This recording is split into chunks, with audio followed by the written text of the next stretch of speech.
What's going on, everybody? Welcome to the Wrestling Junkies podcast. I'm Eric, Mr. Cincinnati Robinson. As always, I'm joined by the podcast dad himself, looking a lot clearer in this picture here today. Choops, how you doing, man? You like that, don't you? Look at that I title do. behind me. It is juicy. It is so good. Oh, man. Look at that. Ooh, looks better on the camera than it does in person. But yes, we have upgraded the tech. The podcast dad is getting crazy. He has a camera. He has a ring light. He has AirPods. He's got a microphone. I don't even know who I am anymore. I'm just so damn proud. I Let's be know fair. I dragged you kicking and screaming into the new age, but I'm glad you're here. Let's be fair. You watched me struggle for a good 10 minutes on how to get this attached to my laptop.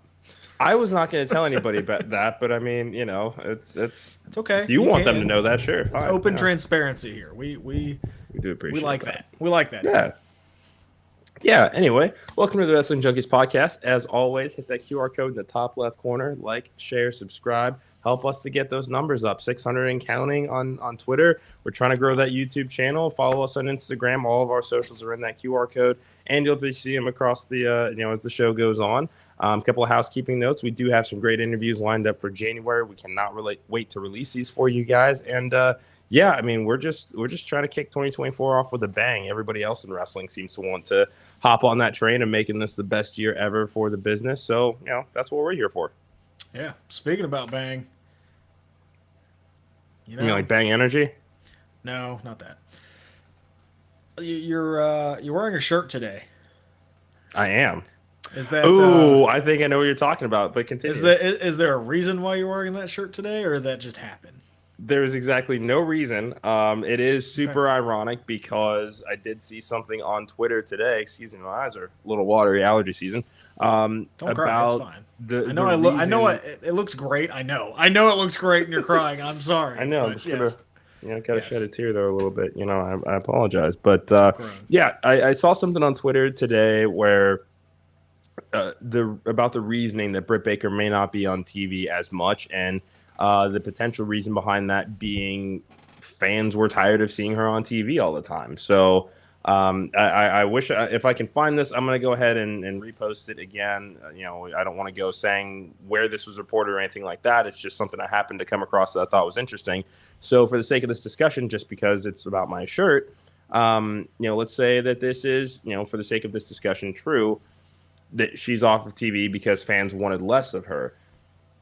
Is that really the right move? Yeah. That's not what she said. Okay. And that I welcome the conversation here. Like I said, the quote that I saw something briefly. And maybe it was out of context, but the quote that I saw was, "People were tired of seeing me, so I left. Here are the other women." Which, yeah, I don't like that. I don't like that at all.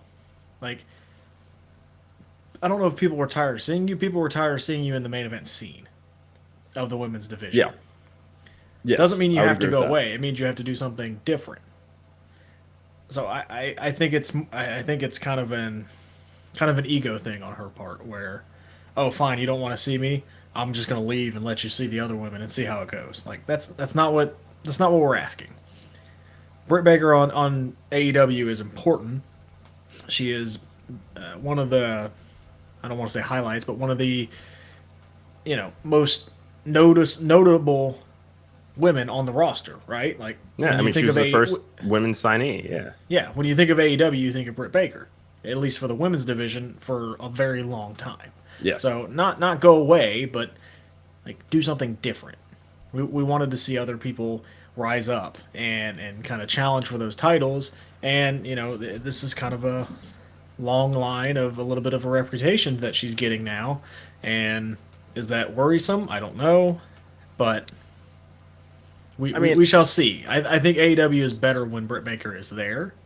Yeah. So I don't want her to feel like people don't want to see her, but this the headline at least was a little bit of woe is me kind of thing for me. Yeah, I mean, yeah, I would agree. I mean, there is a place for her on television. I agree that I wouldn't even necessarily say that I was tired of seeing her in the main event. I just think that there are other ways that they could have used her outside of the women's championship picture. Yes. Imagine that she had a run with Jade, because that was the big knock that we had with Jade during that TBS championship run was lack of viable competitors. It just seemed like she was steamrolling through everybody, which is fine to, get some momentum behind her. But champions do need to face some type of adversity as their reign goes on, because eventually you are going to be worn down. You're going to be tired. Look at how they used Orange Cassidy and how they told that story of him getting, for lack of a better word, weaker with each title defense, and he was beat up, and he was doing everything to get that championship over and to create credibility for that. That is something that Britt Baker could have helped Jade Cargill with during that run. Now, how good those matches would have been, given how limited Jade was in the ring at the time, and we'll come back to her in a minute as far as some stuff that we're seeing on social media with her as of late, being today, when I say as of late, that is one way you could have used her. There are other marquee feuds that could have been had. Deonna Purrazzo is now all elite. This would be a fun program for her as well. Just because we don't want to see you in the title picture doesn't mean there aren't ways to use her on TV. And quite frankly, Tony Khan's smarter than that. So I'm hoping that we'll see Britt back sooner or later. I want to hope that he is. I don't know. I don't know. The women's division is not his strong suit. Let's just say that. Do you see that improving now that the Virtuosa has arrived? Because she came in. She made a statement. Okay. Do you remember when Taya came in? I do. Where is she now? Everywhere else but AEW. Remember when Most Saraya likely came Ring in? of Honor. Yeah. Where is she now? She is with Harley Cameron and Ruby Soho. Yep. So there you go. Speaking of Ruby Soho, you remember when she came in? Yeah. Okay. Look, and I'm not trying to be mean. This is a criticism that they have. Like, yes, you can bring in everybody, but if you don't have any follow-up, then what's the point? And it's the same thing with WWE. Let's see some progress, please. That's all I want. So all right, let's just take kind of what we saw with the women last night. We have no idea what the relationship is with Harley Cameron and Saraya. Ruby is perplexed, and it just kind of seems like what are we doing here sort of thing. Mariah May had a wonderful showing against Queen Aminata. I really, really enjoyed that match, and it was, I was worried about that match because it was a very flat reaction for Mariah making her in-ring debut, but the crowd did pop for Aminata. And as the match went on, that's when people started to see, Mariah May can really work. Like, that's not a joke. It's, it's just, again, not all mainstream wrestling, American wrestling audiences have the luxury of being able to go check out Stardom or Shimmer or DDT, All Japan, New Japan, just because it's just not as it's just not readily available. And so the fact that she was able to get them on board as the match went on, and it was very physical and it was very hard hitting. She was taking some shots that I would not have expected Mariah May to take during that match, but it kept your attention. So. No, and here's my hang up on that. So, no, it was a good match, right? It was a good match. I enjoyed the match. Mariah May, I think, is very good. I think that's a really good get for AEW. However, with Deonna coming in, there's another spot, right? Yeah. And Deonna looks like she's going right after the women's title. Yes. Is she gonna win the women's title? In your honest opinion? Yes, she will win it. I think whether she wins it in 2024 is another question. Okay, so that wasn't my question. Is she going to win it now? If she goes and challenges for Toni Storm, is she going to win it now? No, because the larger story is still the Mariah May. Correct. So fan angle, sure. The biggest thing that everybody's going to ask now is what's going to be the follow-up for Deonna. And that is where you have to hit it. Like, the initial debuts are great for AEW. The initial feuds are usually very, very good for AEW. It's that follow-up that we all go, Yeah. I give you that. That's fair. You know what? Yeah. We were talking about him at World's End, like that Johnny TV. He came in with a lot of fanfare and has done nothing. Yeah, he was at World's End. He just didn't get an entrance. He was there with everybody else. And the Battle Royal. And there was a lot of people in there that got All Elite that just are just now in the Battle Royal. So, fair. I want follow up. I'm hopeful for follow up. Mariah May knocked it out of the park. She is going to be like challenging, I think, for that most improved or breakout. I would say breakout for this year in the women's Yeah. division. Like I think she is clearly has the early lead on that one, but Yeah. like that's that's the talent that we want to see. And these are the stories that we want to see. I don't want to see just a random challenger. Like where was Rio? Did we get any follow up on Rio? Nope, she's This is back on the true. shelf until we need a challenger. So Yeah. that's just where I'm at. I am No, no, it's excited fine. to see Yeah. Deonna Purrazzo, but I'm also cautiously optimistic. Yeah, and I will say I give them credit because it's smart to debut her in her home state. Oh yeah, Just because, she got the massive pop. So to a mainstream audience, if they just see somebody coming in and the crowd's going nuts for them, then it's going to be like, oh, okay, this person must be legit. So that does help. Um, I think the next thing that we need to look at, okay, the Virtuosa is all elite. What's Mercedes do now? I don't know. Honestly, I don't I don't know either. Yeah. because I really don't either. if you bring Mercedes in, then Deanna's gonna go right back to the back of the pack again. So it's I don't know. And if they do, then they got a lot of chess pieces. But that women's roster is starting to fill up a lot, and you can name 5 of them that are regularly on TV. So I, I don't know. I am still holding out hope that she's in the Rumble because we have not seen her yet. Nothing has been confirmed yet. And like you said, let's Yeah. wait to see until Yeah. something is the ink is dry, she shows up.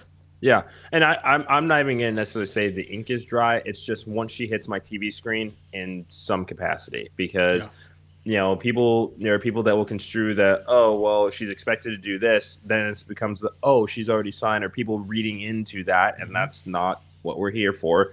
We're not journalists. We're commentators. We're just going based on what it is that hits our phones and our iPads and our TVs, and we wait and see what happens.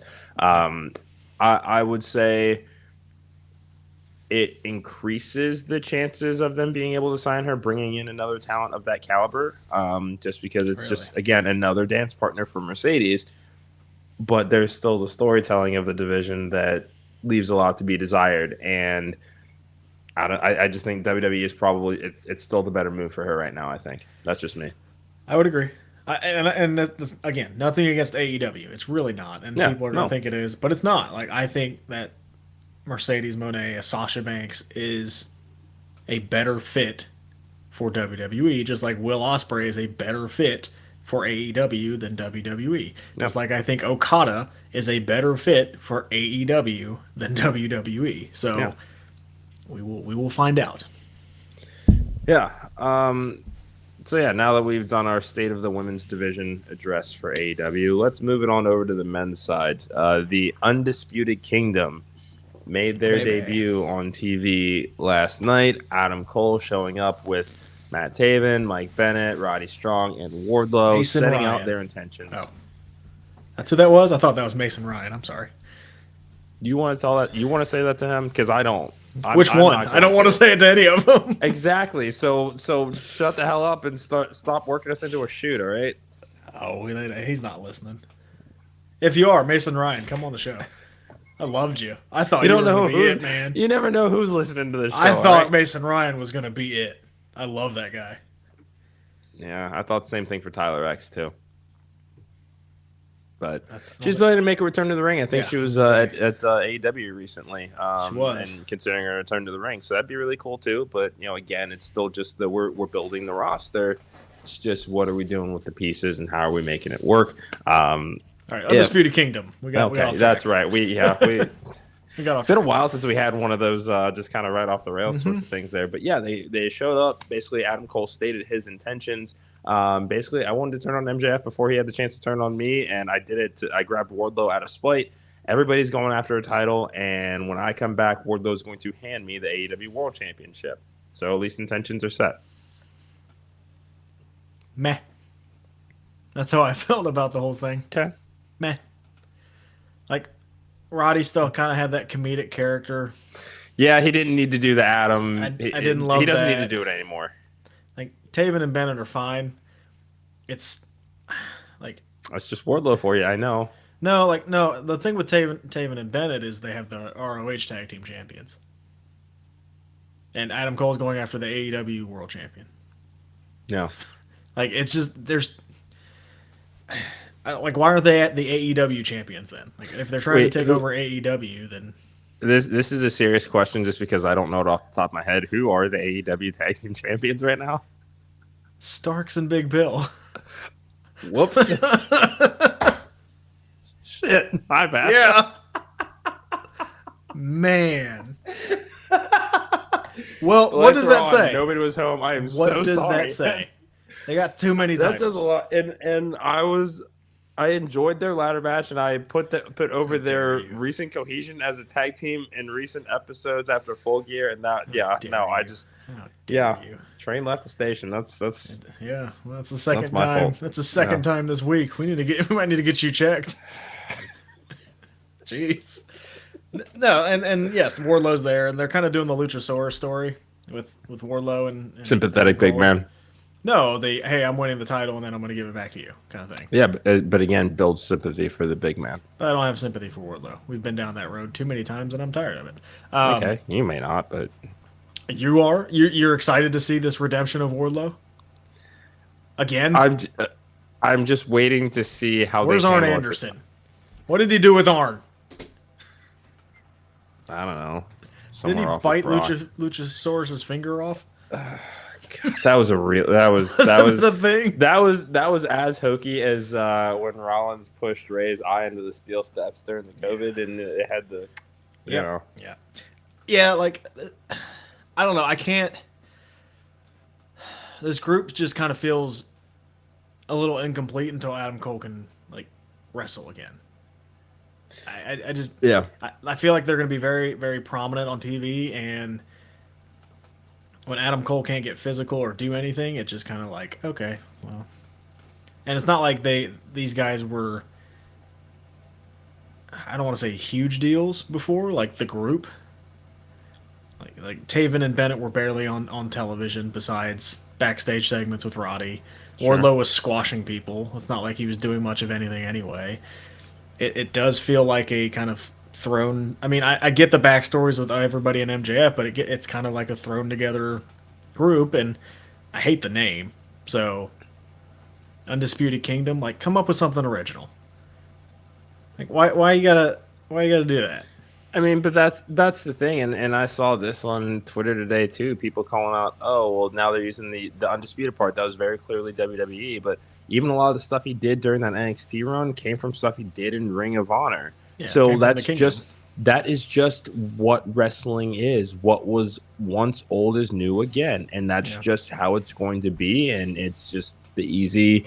It's the easy name to do. I personally like the name. I think you're allowed. To your point, as far as kind of what we're going to see next from these guys, I think Adam Cole, if he can continue to remain on TV even in the boot, gives them more credibility than if he just goes away and we wait for him to rehab this ankle.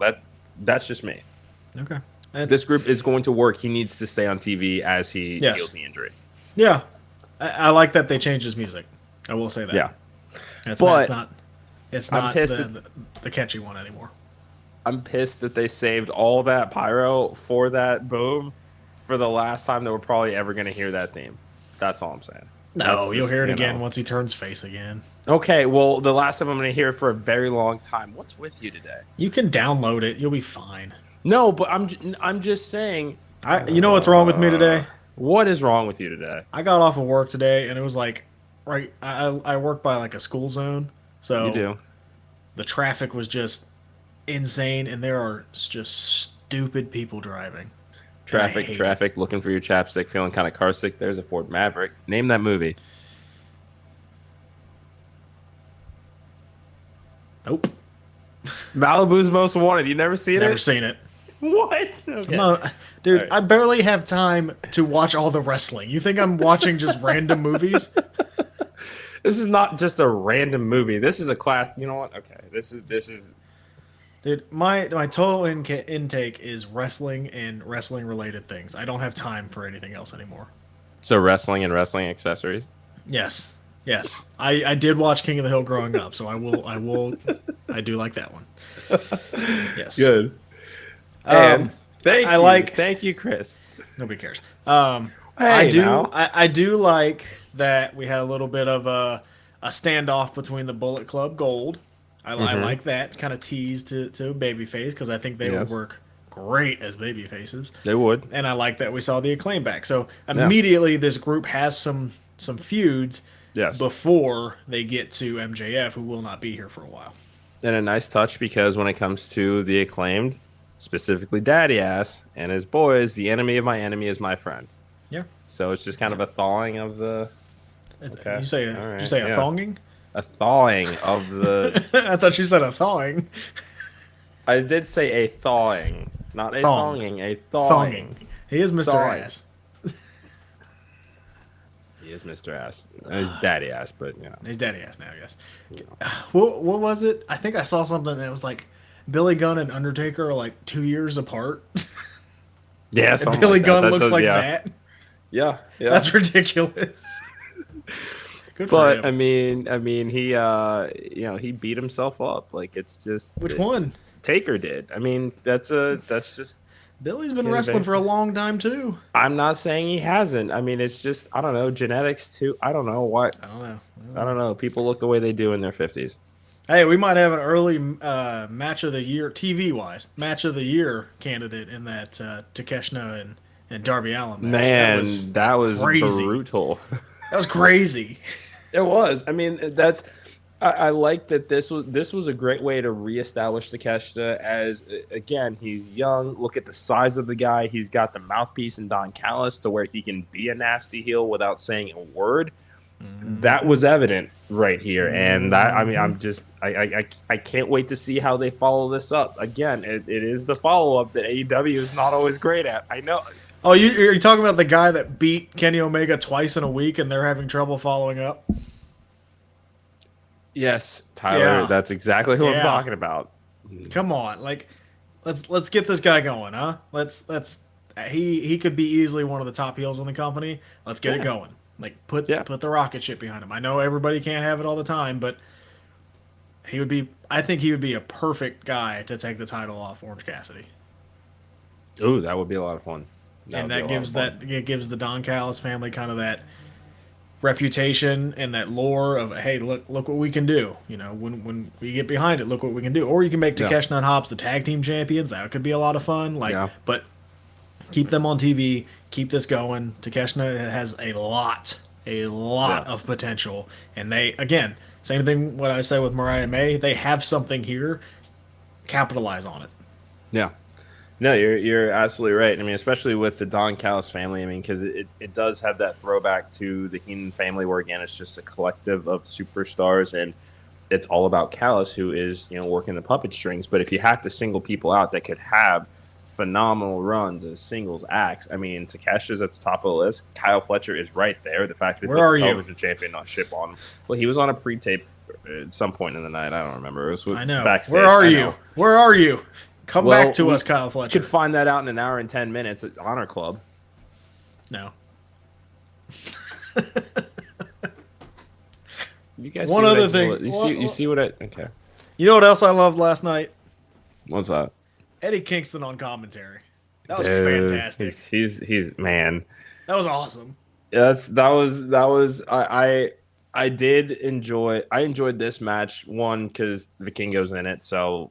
Obviously, crazy stuff happens. But I liked that, we're coming right off of World's End. Bam, right into let's get some challengers lined up for him. So he's going to be taking on Trent Beretta this Saturday at Collision. Eddie Kingston's not losing these titles anytime soon. No, I mean, not to Trent Beretta. No. You never know. I mean, it's not going to happen tomorrow. I mean, not going to happen Saturday, but no. Never say never. No, but the match was fine. I got some people on TV that we usually don't see, so I enjoyed that. Yeah, I like that Brian Keith is getting used a lot more. He is, and we'll see how long that lasts. I mentioned this Saturday to you that AEW likes to do that. They kind of like to take the hot indie guy of the month and put him on their television for a while, and then he just kind of fades into the background eventually. We haven't gotten anything about him being all elite or anything like that, so No. that kind of seems to be what they're doing there. We'll see what happens. It gives him a platform to kind of be on national television and let people see him, so maybe that helps his bookings in the future. So I do like that AEW does that. I like that a lot. But yeah, Kingston will So, be. How did you not like that? Right. We've already made our case in the group chat. He's just, yeah. Here's the thing. I can see your point on his wrestling. I can. Right? I can see that. It's a lot of chops. It's a lot of slow, plodding stuff. But dude's hilarious on the mic. I can't debate you on, you're not going to get me on that one. Sorry. One of the just most unapologetically themselves person in wrestling is Eddie Kingston. It's not, especially when you realize, at the height of the pandemic, he was this close to selling his ring gear just to pay his bills, and then gets this opportunity, and the rest is history. It's a good story. It's hard not to like it, and we know that we know that you are. It's just we get passionate. That's all I do. I'm gonna come over there and do the Quada chops. Be careful. But I think I suggested that we do a YouTube video like that. No, you wanted to Gunther chop me. Get out of here. They're the same. It's the same maneuver. All right. No, it's not. Okay. Well, okay. Actually, I think that's a very interesting question. Would you rather have the multiple rapid fires? Yes. Or just one? Yes. Don't even ask the second part. Yes. What? There is a difference. No, there's not. Yes, there is. Because Eddie Kingston gets a lot slower and a lot less harder. I will feel the Gunther one for days. Yeah. I like that. I like that idea. I like that one. I like that idea. That's all I'm saying. We've been in the arena when he did a chop. Yes, we have. It was loud. It was. It was. I've seen Eddie Kingston chop too. It wasn't that loud. Yeah, but I'm just saying, rapid fire, just rapid fire, just versus the one. I don't know. That's just me. Okay. Anyway, how about the Patriarch? Yeah, he's dude's still a menace. That was a very just Virtuosa is gonna turn soon though. Oh yeah, that's a given. That's a given. Jurassic Express reunion 2K24. Kidding. I'm kidding. We have no idea where Jungle Boy is. Jack Perry, where you at, man? I can't believe he's not back yet. It's kind of crazy. He should have been the devil, but anyway. It's kind of crazy. You got one guy that gets suspended for that, the other guy, no. Yeah. The other guy leaves the company, goes and makes a much larger bag, and is likely going to be a part. I wasn't even talking about one of the that several guy. WrestleMania main events. No, I wasn't even talking about that guy. Okay. Who were you talking about? I was talking about the guy that blew up the internet over the weekend and still got a pay-per-view match. Oh, yeah. Yeah. Anyway, I'm not talking about that one anymore. Gonna sip my tea. Yeah, no, that's okay. Sip away. Water. Have at it. I know. Water. How about Shayna Wayne getting a moment to basically just open the floor for Christian? It was a very limited thing that she had to do. I don't know that she's been in the wrestling business, but I thought that was a cool use. It does feel like a little family. Like when you see it on TV, that's exactly what it looks like. That it looks like, hey, that could be their kid. It just genuinely does. No, I enjoyed everything about it. Christian's at the top of his game. Nick Wayne is getting some great exposure. Yes, he's doing very well on facial expressions. Obviously, his wrestling is good as we know, but this is a good spot for him, and hopefully Luchasaurus kind of levels up too and moves up the card a little bit, because I think he definitely has potential. Maybe lose the gimmick, maybe. Yeah, I would say that he probably should. That's just me. I think that gimmick wrestler. Was. He's phenomenal. I just think that now that Jurassic Express is not a thing, let's see what else you got. It's like the dinosaur with the PhD. okay, that was funny to start, and again, worked with Jurassic Express, but I don't necessarily think that he needs to be the big brooding, Kane light character in order to get over. Yeah, and they've kind of moved away from it a little bit with changing his name to Kill Switch. So maybe that's kind of that start of that, but change up the rest of the look too. Yeah, yeah, because I mean, like theoretically, I could see him as having a very he could be the Dijak of AEW. He's got the speed, he's got the size. Like he could just be one of those big brooding dudes that'll just break your face. Like that's all he has to be. Well, there you go. There's his new gimmick, T-Bar. That is the second Retribution reference in just as many days on this show. Hey, you cannot say they didn't make history. They are imprinted on our minds forever. Unfortunately, they are. And they are. Man, it could have worked. It should have worked. It just didn't. It did not. It's all right. It did not. That's okay though. You know what did work though? What's that? That main event. Which one? Swerve Strickland, Daniel Garcia. Oh yeah. Yeah, the last match of the night. How that worked. Full disclosure. That's the main event. You were in bed by 9:15. I fell asleep. During this match? When I remember Swerve coming out. Okay. Well, I'm sorry, guys. I'm sorry. I'm a human being. I'm sorry. I'm not judging you. I'm not judging you. How was the match? It was. I mean, I have not added it to our spreadsheet yet, but I do believe that as we look, because we are going to do a better job of our year-end awards. So we did what we do best, and that's started a spreadsheet. I think I've got a category for TV match of the year, and this is one of the first ones I'm putting on the list. Okay. Yeah. Fair. There we'll was have to go back and watch it. I mean, come on. We know Swerve has leveled up. 2024 is his year. I don't see why Daniel Garcia, if utilized properly, can't be in the same position. I agree. I think he should be.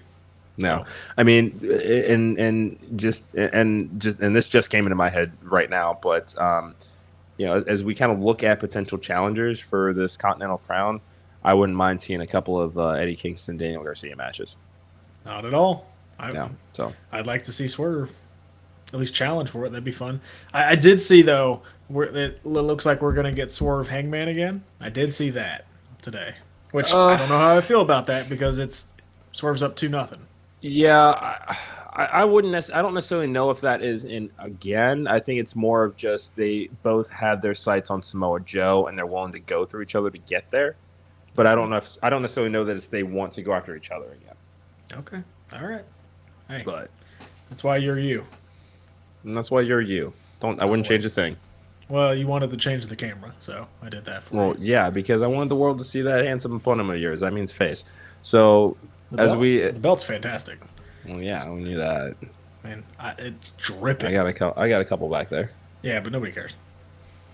When are you gonna take down your Bengals stuff? Is that before or after the playoffs? Nope, it stays up all year round. This year may be over for us, and that's okay. But yeah, this is okay. All right, yeah. I'm just double checking. At least I took my Christmas decorations down early. Well, they took themselves down. And don't say Christmas. You had one thing. Your Christmas decorations. You had a Christmas decoration. There were 3 items in this apartment. It's not my fault that you never noticed them. I didn't. I noticed the sock on the wall. It's a stock. You know what? Okay. All right. I swear you've been hanging out with Jackass Van Frank too much. It's all love. Yeah, he's on speed dial. The guy's smart. You should get to know him. No.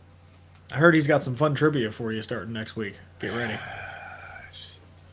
All I know is what he told me was Rumble, Young Men Rumble. Well, if he continues to screw me out of Stump the Smart, then we might have to rework that contract. He had bad Wi-Fi. It happens. It happens. Smile. We're off the rails. Yeah, we are off the rails. Let's just sum up this episode of Dynamite real quick. This felt to a degree like a return to roots of what we usually see with them. Just good in-ring action. There was a surprise as far as the return of Deanna, but it just had a very, very was a good show. I can't believe I'm saying this, for them being 5 years old, but an old school Dynamite kind of feel that I'm hoping that they continue into 2024. They have their lane. They just need to stay in it. And we'll see how well they do that this year. I mean, a lot of this, especially with the Devil story, got a little sports entertainment-y. Let's see how they follow up with, the groundwork that they've laid at World's End, because that was very clearly the beginning of this new year for them, which is going to be a massive year for wrestling as a whole. Very big year. Very big year. Real quick, before we go, I think I showed you this morning that I saw on Twitter. But this was there's a rumor that the announcement tonight, because there's the 2024 preview special happening on Peacock tonight for WWE. Word is that WWE might become a Warner Brothers Discovery program. That's just a rumor. We have no facts. I have not been able to find anything else to back this up.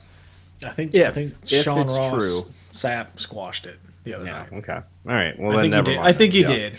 I think he said that the WB did have an announcement, but it has nothing to do with wrestling. So Okay. I don't know. I mean, again, it could be a smokescreen because we've been fooled before. Yeah. And we don't know. Like, we found out today about Money in the Bank. So Headed to Toronto. we don't know. Like, it could be. It definitely could be because the wool has been pulled over our eyes before. No. I would say if it happens, this year's going to be wow. Bonkers. Wow. Yeah. That's all I'll say. That's all I'll say. That's fair. That's fair. I don't know. I don't have anything else to talk about when it comes to wrestling today. At least, I mean, Not today. yeah, it's okay. SmackDown. We'll be back. I'm excited for SmackDown on tomorrow night. Yeah, we'll be back for probably a briefer episode tomorrow, just to talk a little bit of New Year's Revolution. Roman Reigns is expected to return. We'll talk about what he might be doing as it pertains to his cousin and the not so blatant reference to his positioning at the table. And tomorrow I will tease. I do want to talk about a little bit of Wrestle Kingdom. Okay, I'm totally down with that. I mean, tomorrow. I was gonna say I've only from what I've seen on Twitter, there's definitely a lot to talk about, and I'm fully on board with that. So, thank you so much for joining this episode of the Wrestling Junkies podcast. As always, hit that QR code, like, share, subscribe. He got a new camera. Belt looks phenomenal, and I look phenomenal. I look right. great. Thank you to all the people out there for enjoying this podcast today. But I do have a task for you. Tell one friend that you enjoyed it. Tell one friend. Wrestling fans, I know there's a lot more out there than what we have listening and following. Tell your friends and get us to the promised land. Let's have some fun. Yeah, absolutely. Again, let's just be kind. Let's be cool. And I mean, everybody's got a take on wrestling. We sure don't agree on everything, and you see that on just about every show that we do. I mean, you're the Al Borland and my Tim Taylor, and it just it works. Is that Tool time? Yeah. Oh my God. Okay. All right. I'm okay. Got it. It's more of the inflection of that you weren't sure. Got it. Okay. Anyway. That's Jerry Springer. Thank you guys so much for enjoying this episode of the Wrestling Junkies podcast. Again, like, share, subscribe. We got some great interviews dropping this month. Stump the Smarks are coming this week, I promise. And just stick along for this ride. We appreciate you guys so much. For the podcast, Dad and Mr. Cincinnati, we'll talk to you guys soon.